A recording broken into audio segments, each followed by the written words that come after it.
This conference will now be recorded.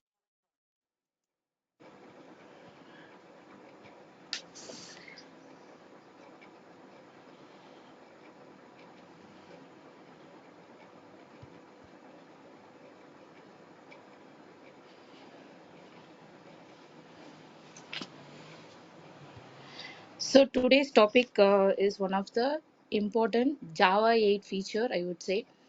Um, I purposely kept it aside, like you would have seen my training thing. I didn't follow the sequence in the course content because I want to correlate all the relevant topics together and give the training so that it will be easy for you to catch it and correlate things also. I purposely kept the streams concept aside, like the topic which you are going to discuss today is the streams topic, because if you understand the collection, then I can compare and say that what is the streams and how it is different from the collections format. Then you can go and also some comparisons you can do. That's why I kept it for the last thing. So now let me share my ID.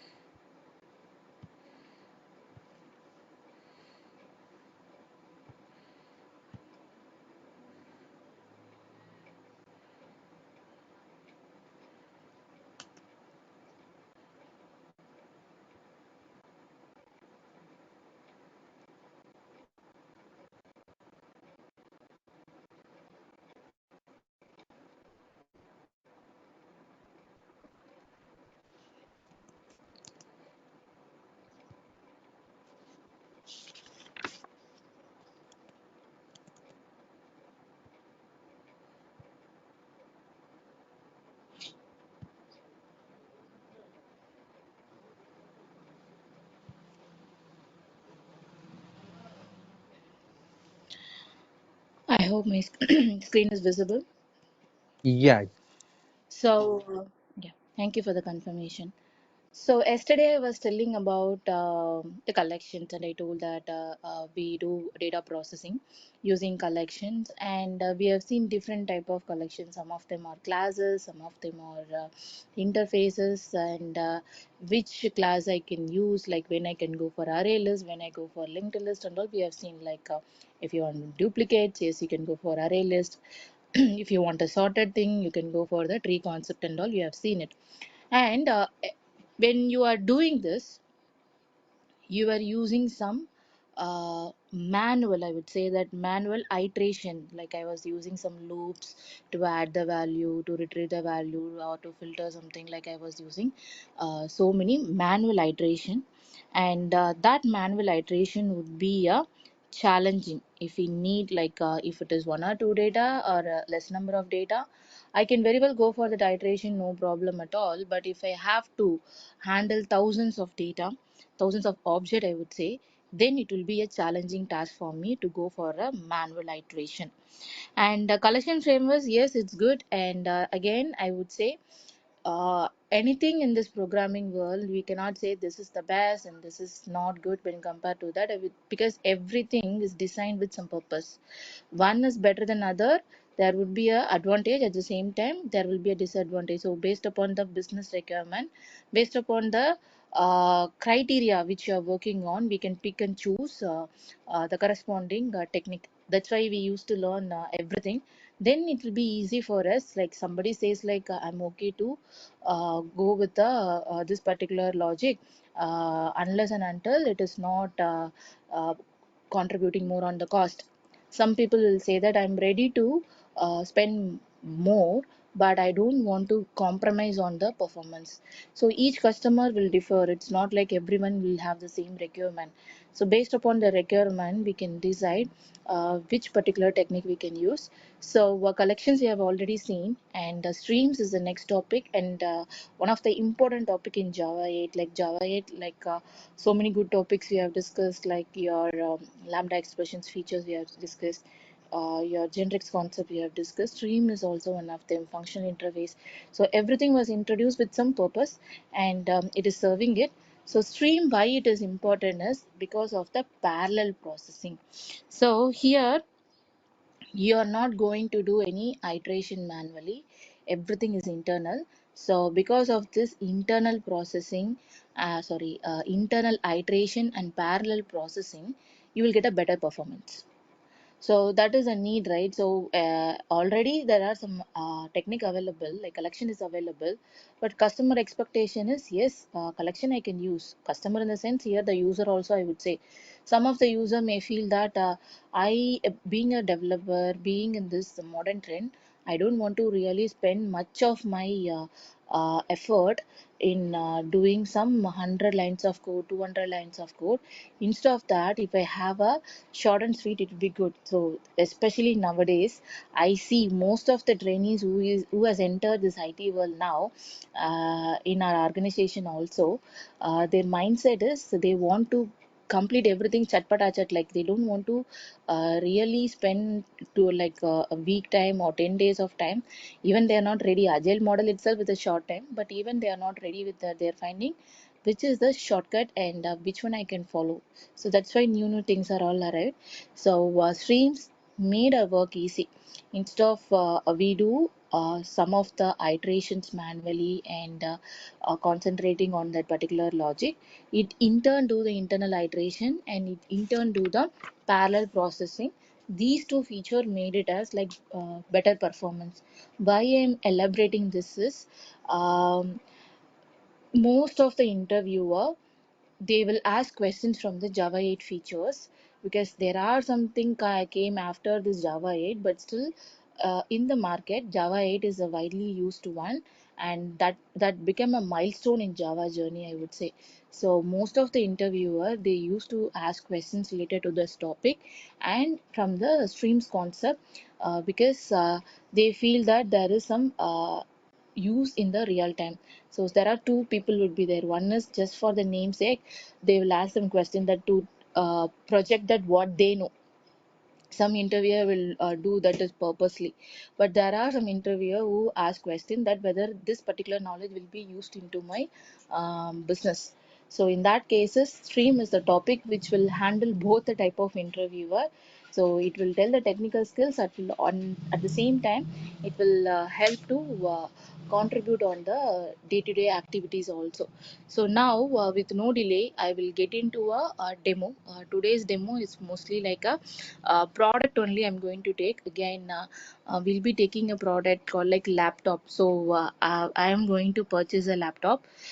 There are like 3 4 laptops in the market. I'm planning to take it for my consideration. So before buying a laptop, I want to do some analysis like based upon the things, and yeah, once the price and other things it's under my budget, I feel that I can go ahead and take it. So this is the usual process we do, right? How we can replicate into the stream concept. This is what the one we are going to discuss today. It will be a lengthy programming. Why it is lengthy is the content which I'm going to discuss is like that. So I'll be typing lots of code today. I'll try. So if you have any doubt, you can stop me there itself. So I'll share my editor now.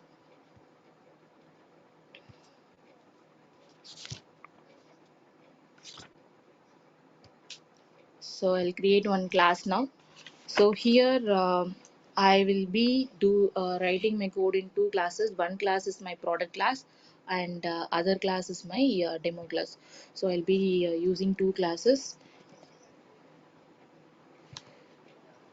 I click on my package, new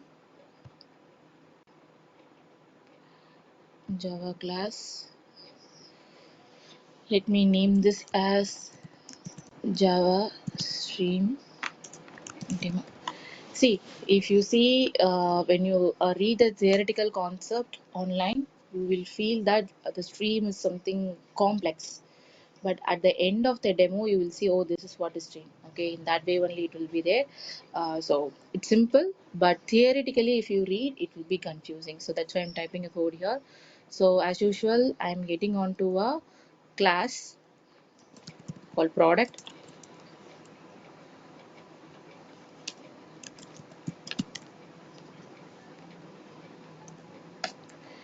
So this product class, I'm planning to have two variables. One is ID. This is nothing but the product ID. Another one is the name of the product and the price of the product. So three things I have added, and I'm going to create a constructor also. So if you want to create a constructor, either you can type or there are some shortcuts available. Um, so you can go for the shortcuts also.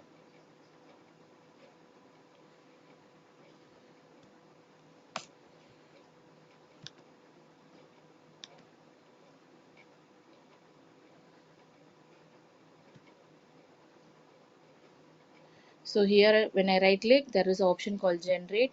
Here I can select like getters and setters I already told. So I'm trying to tell how efficiently you can use this editor.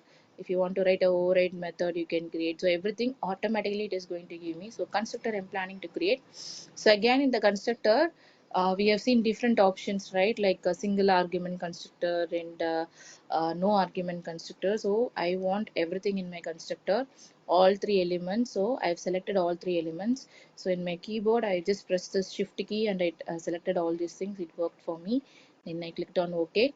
So once I have added like this, can you see one constructor has created? Constructor is nothing but a special method which has the name of my class and three arguments it is accepting and it is initializing. So for initialization purpose I have created.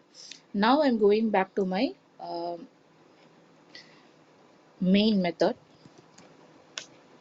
Okay, so inside this main method only I'm going to add. So now what I'm going to do here is I'm going to write a code using the array list, the regular collections model. I'm going to write a code. So I will be creating one array list, and inside this array list I'm going to put the product. Okay, 3-4 products I'm going to put. Product in the sense a laptop, a Dell laptop, Lenovo laptop, something I'm going to insert. Say randomly I'm picking the names and the price. It is nowhere related to the market trending and other things. Some for example purpose I've taken some names of the laptops. Now I'm going to create a list, and the list type again, yesterday in array list I have mentioned this. You can mention the name of the class. So yesterday I was shown with the example of employee, right? So for employee class I'm creating a list here, and this is an object name, product list. So here it is asking what list it is. So I have to import the class. So I'm importing the class. So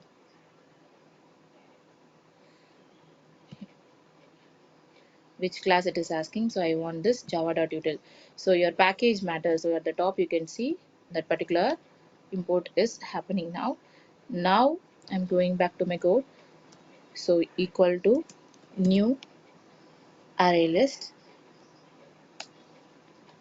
So this is done. So inside this array list I can specify I want the array list of type product. This is for now. This object is there, right? Using this object array list means what method I will do. So this is to adding product. I'll add the comment also. So dot. So here there will be lots of method. I'm interested on the add method because I want to add a product. So two ways you can add. One is you can create another object for this product and say that product dot set id, product dot set name, product dot set price. That is the very elementary level I would say, because we have came to till the end of the Java training, right? So now let's learn how we can reduce the number of lines. So in the single line itself, how I can assign the value for all three instance variable. So this is the one we are going to see. So now in this add, so here usually this is the one, right? Dot add, inside it some value we have to give. So that value would be the product object value. So I'm going to say new product.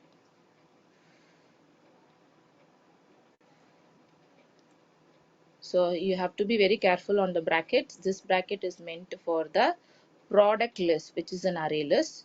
So this array list is nothing but the list of products. So product 1, product 2, product 3, likewise I'm going to add. Instead of product 1, I'm adding the name of the product. So let me say like some HP laptop detail I'm planning to add inside this. So I'll be adding. Why I'm purposely adding a code like this is when you see a code in your organization, you should know how to correlate it. That's why purposely adding this line. Otherwise, I will add separately, like new product I'll create, add the data, then finally I will add here. So that is the easy step. So I want you to understand the complex logics also. That's why I'm purposely going this way. So inside this HP laptop and some price. Okay, again a disclaimer here, this is not the actual cost of the HP laptop, simply I'm giving some cost here. So this is the row which I've added a product detail called HP laptop, and the price of the laptop is this. Why I put F is this is a float data type, so I put F at the end. So this is done. Likewise, now I'm going to add a few more products. Okay, instead of typing again, I'm going to copy and paste. So let me take 3 or 4 products. So only the ID I'm going to change. So product ID 2 and some name I can use, say Dell laptop, and some price is around 30,000. Okay, and one more laptop I can take. This I would say Lenovo,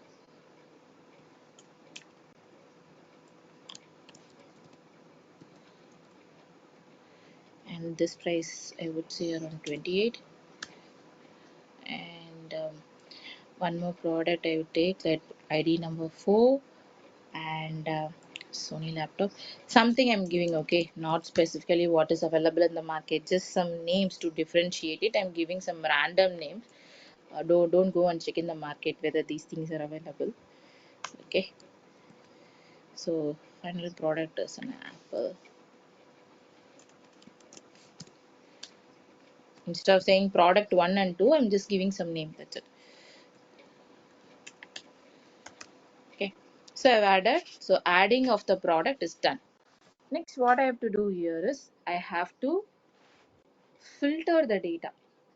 So using some price, say more than 30,000, sorry, less than 30,000, how many products are there? I want to do a analysis in the market. So I'm going to do that analysis now. This is to filtering data.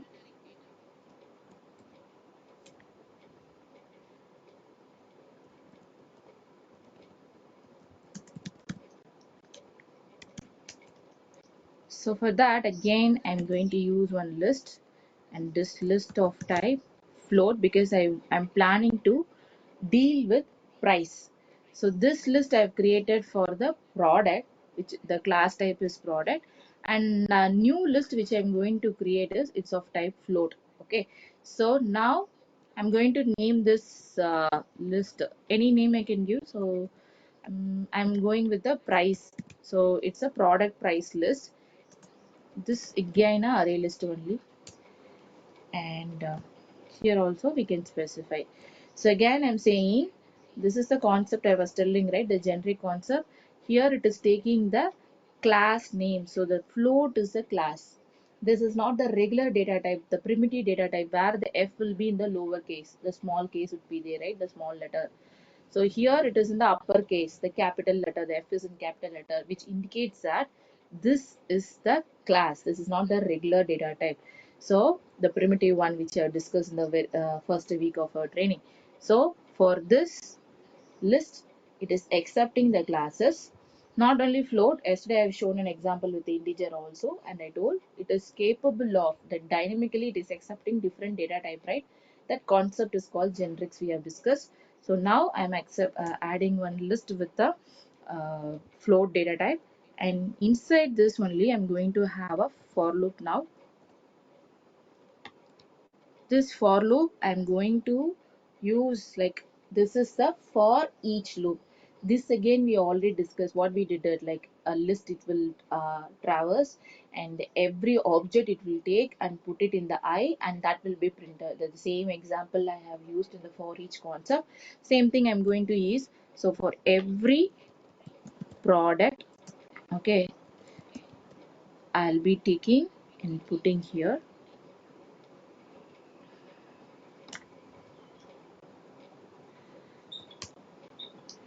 So here only the exact filtering data from the list is going to happen inside this for each loop only. So everything will be taken and it will be added here.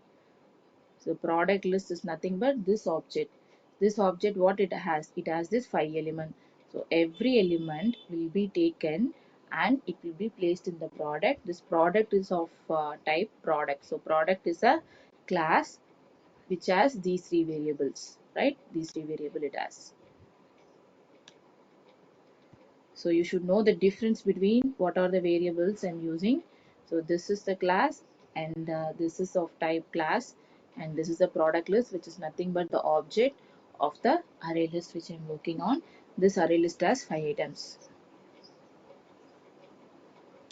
If so, one item I'm taking at a time. So first item is this item. So I told, right, for each. So every object will be taken and it will be placed here. So what I'm going to do here is, for every product, first I will take the price, and if the price is less than 30,000, okay,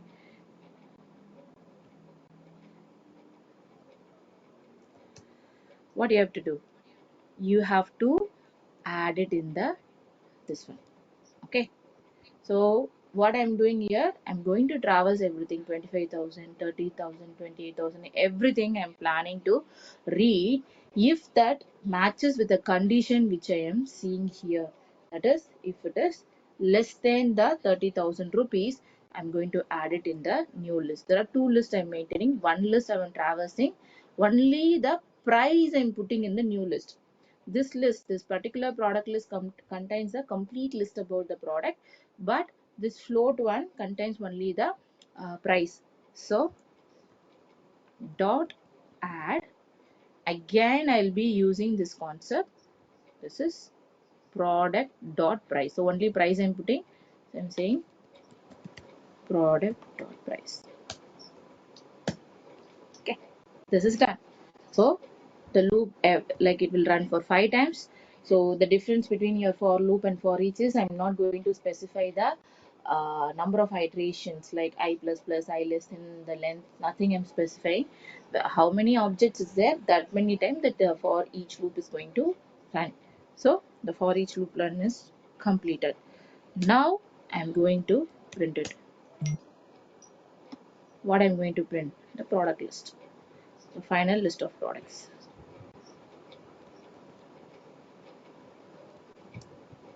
Let me run this code.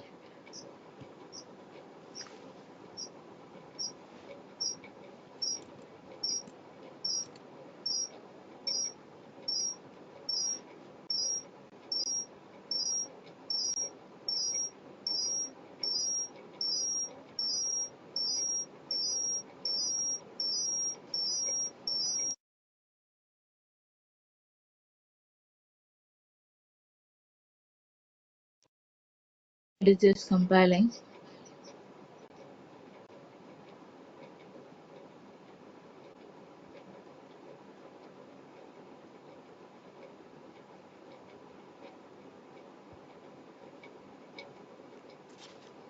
So you can see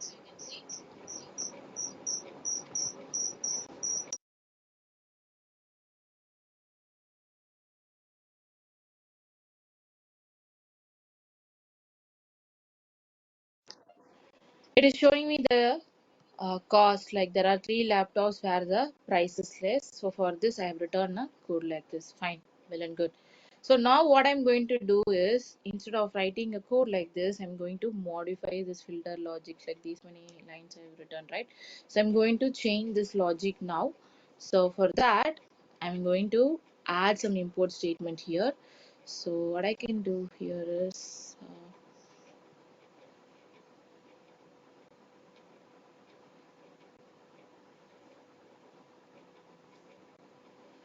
this I will keep it in another class so that you will understand. I'm cutting this. I'm creating a new Java class called product, and I'm keeping my code there.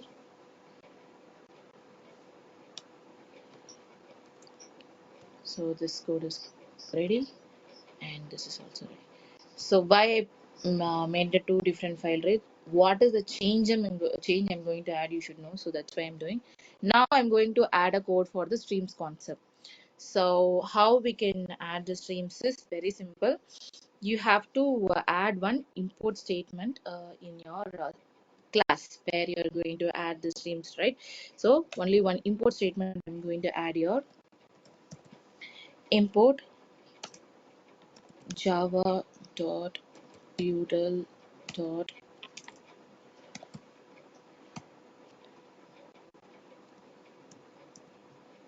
stream. So some collector I'm going to enable here.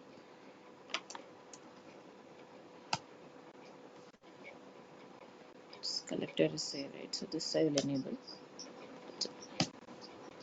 So some collector I have enabled in this, where in the product class. Now I'm going into the my stream. So I'm going to comment this line.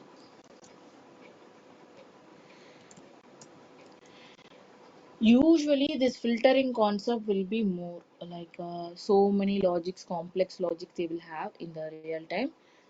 For your understanding, I have made a simple check, that is if the product price is less than so and so, I was printing this.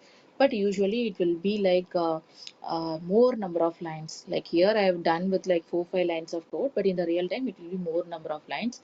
How many number of lines the code is there, the stream will shrink everything and it will be in a single line. I can get my output. So that's what I'm going to do. Here also I'll be creating one list.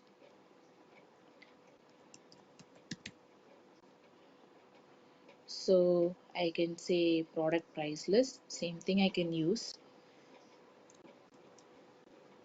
equal to if my product list. So again I'm going to use this one, products list.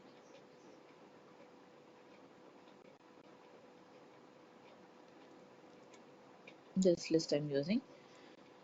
First I will create the stream.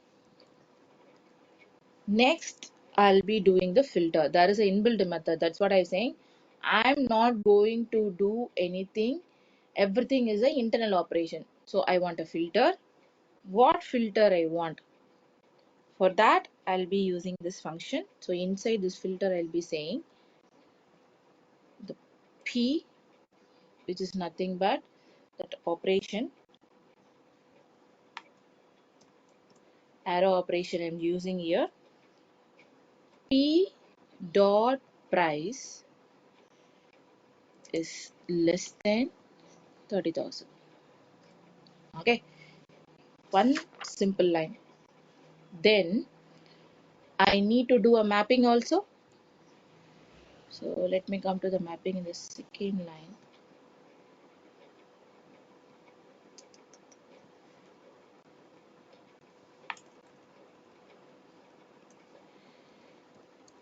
So what mapping I need? I need a mapping of the price alone. That is only, see, first I'm checking the price, then I have to map the price. So same thing I'm doing, that function p dot price. So I've done it. Now next what I have to do? I have to collect the data. So for that I'll be using, so these are the methods. The streams, they will say, they will confuse as much as possible what are the different stages or the different methods. Basically you will be doing this only, filtering, mapping and collecting. So filter I have done, so the condition which I need.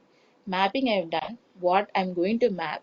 Finally I have to collect the data from where, somewhere from I have to collect the data, right? So I've added this. So collector I've already added in the product.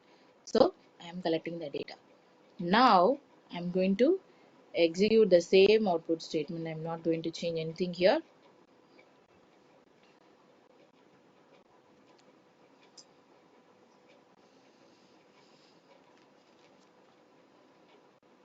same output.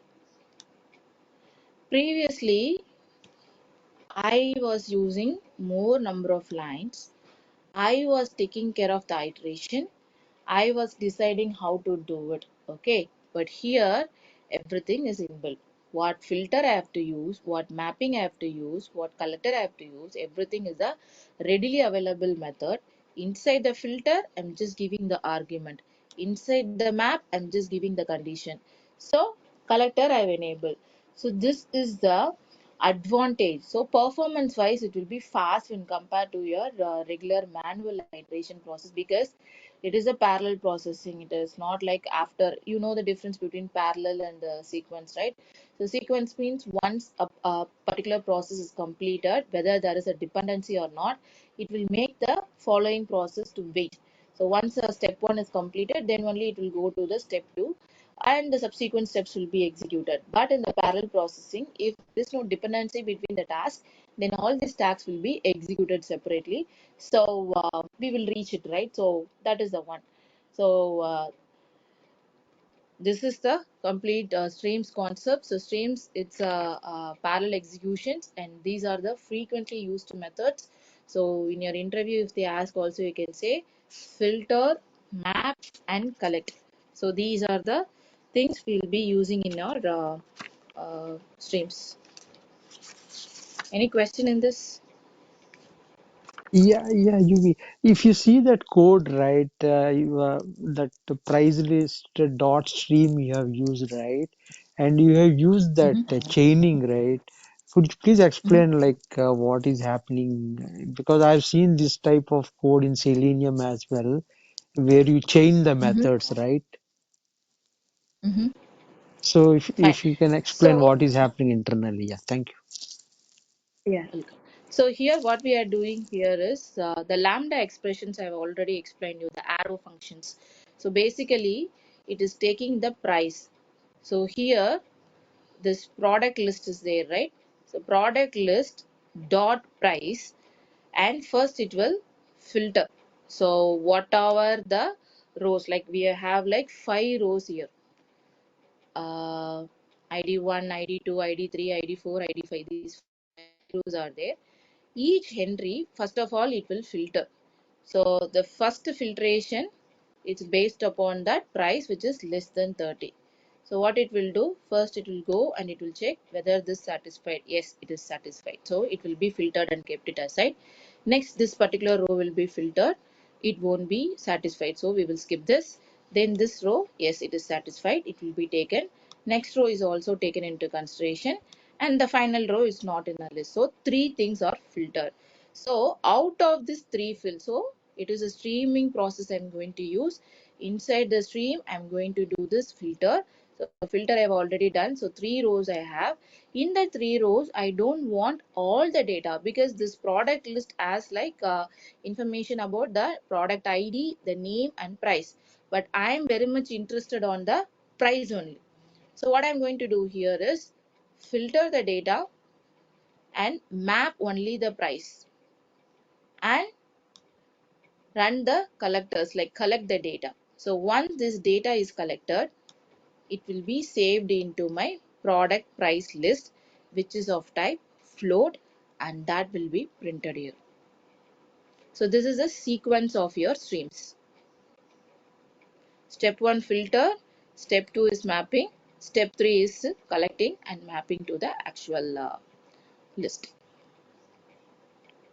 Okay. Clear? Yeah, you this So filter UV, map, these methods are all part of the interfaces, right? All, I mean, they're part of the collection classes, Yes. Not collection class, this is your stream concept, right? So it is stream part of classes. your Okay. streams. I'll show you that also. Just give me a minute. I will go to the method. So here it is part of the what? The abstract stream. So this is an interface called stream. Inside that it is giving me the ideas and it is added there. And Okay. Okay. similarly, this map is also part of the same stream.java, that one. And The functions are all added. So what it will do, what to map and other things, again the same operations, this operations and all we have seen, right? So mapping it is doing here. Everything is predefined, only the argument I'm supposed to pass what I need. If you want to print the name of the product, so what you have to do here is, instead of price, so here I'm doing a mapping of price, right? Instead of that, I can put name, and the type of the list I have to change it to string. Okay, then I can print it. So likewise I can do. Ranjit, are you saying something? Yeah, so here you have used p dot price. P is the object of any class. I'm mousing over. Can you see? It's a concept called predicate. Okay, so it's one of the Okay. concept in your functional interface. So predicate representation I'm doing. So it will be like this only. It's a functional interface. For predicate, this is how we have to pass it. This is not, this is Okay, an so here object why? for. Am I audible? Yes, yes, you're audible. Yes. The P represents the predicate interface. It is part of the functional interface. Okay, in functional interface, you can see something like a predicate. Okay, and you will be using these annotations, the P arrow Okay. thing, and you will use it. We can use only the alphabet P. We cannot use something else. I mean, I'm just Here, curious to know. if you are using predicate, you will be using P. Predicate, consumer, different options are there. So here we are using predicate.